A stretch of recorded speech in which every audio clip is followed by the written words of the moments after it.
Your Excellencies, ladies and gentlemen, what happens at COP26 could not be more important, because the reality is we have been failing. We have been failing the world, and we have been failing the most vulnerable communities living on the front lines. If we do not take the necessary steps to cut carbon emissions and adapt to the realities of our changing climate, the future could not be more bleak.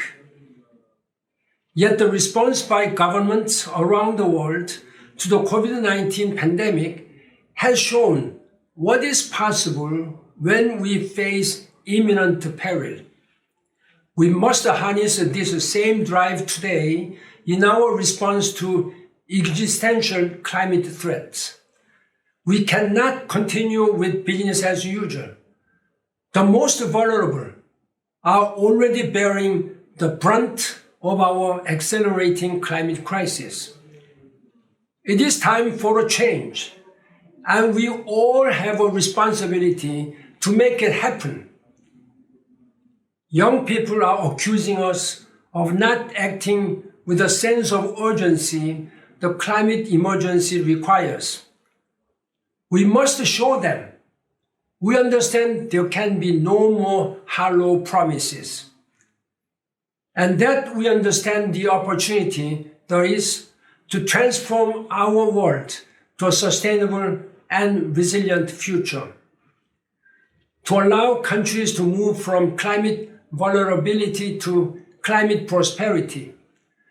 Because adaptation is not only the right thing to do, it is the smart thing to do. $1 spent on climate resilience can see returns on investment of 20 to 1.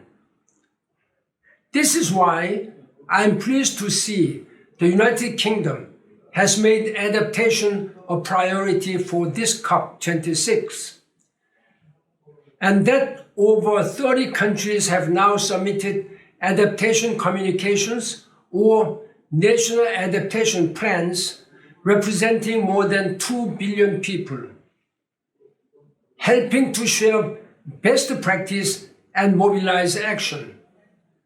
But a step change is needed to address the gaps in ambition, on mitigation, on adaptation, and on finance.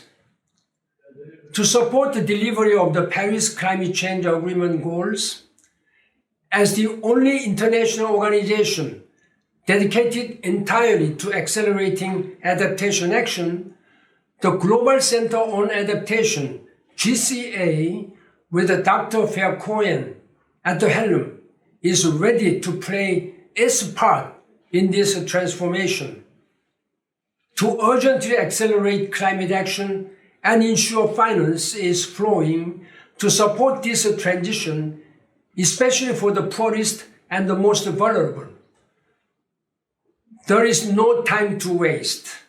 Thank you for your commitment and leadership.